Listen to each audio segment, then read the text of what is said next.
সুপ্রিয় দর্শক, কেমন আছেন সবাই? আজ আমি আপনাদের জন্য পটলের একটি দুর্দান্ত রেসিপি নিয়ে এসেছি।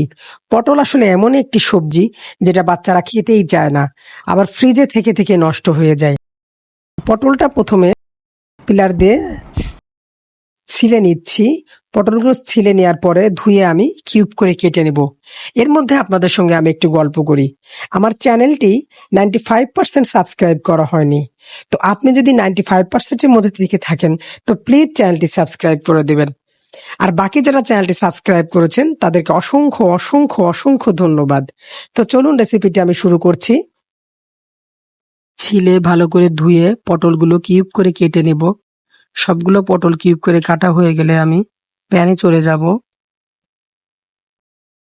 যাব ফ্রাই প্যানে যে কিউব করা পটলগুলো আমি একটু তেল, একটু লবণ, একটু শুকনো মরিচের গুঁড়া দিয়ে ভেজে নেব। ভেজে নিলে পটলগুলো ভাঙা ভাঙা হবে না। ভাজা হয়ে গেলে এবার আমি আপনাদেরকে যে চমকটা দিব সেটা হচ্ছে, আমাদের প্রত্যেক বাসাতেই প্রায়শই মুরগি রান্না হয়।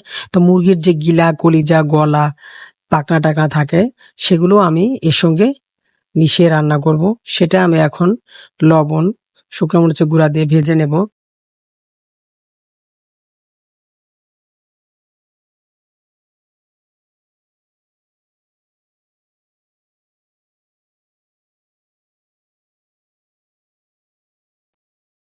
ভাজা হয়ে গেলে ওটা আমি পটলের মধ্যে উঠিয়ে নেব।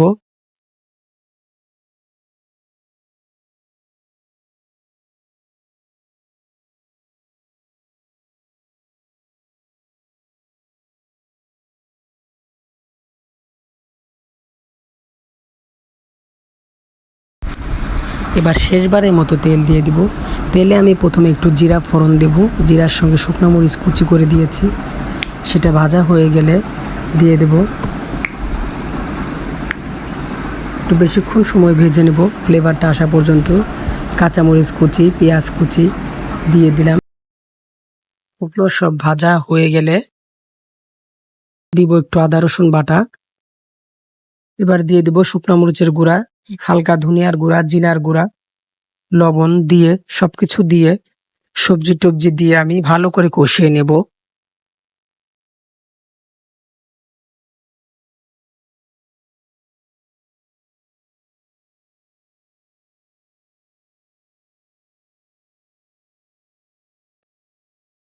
বারবার করে কষিয়ে নেব।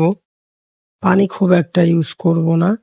আমি সবকিছু দিয়ে কষিয়ে হালকা জালে বসিয়ে রাখবো। বসানো অবস্থায় বারবার নেড়ে দিতে হবে।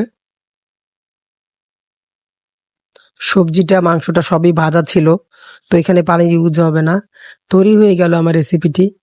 এখন আপনারা গরম ভাতের সঙ্গে এমন ভাবে চেটেপুটে খাবেন যে মানতে বাধ্য হবেন রেসিপিটি দুর্দান্ত।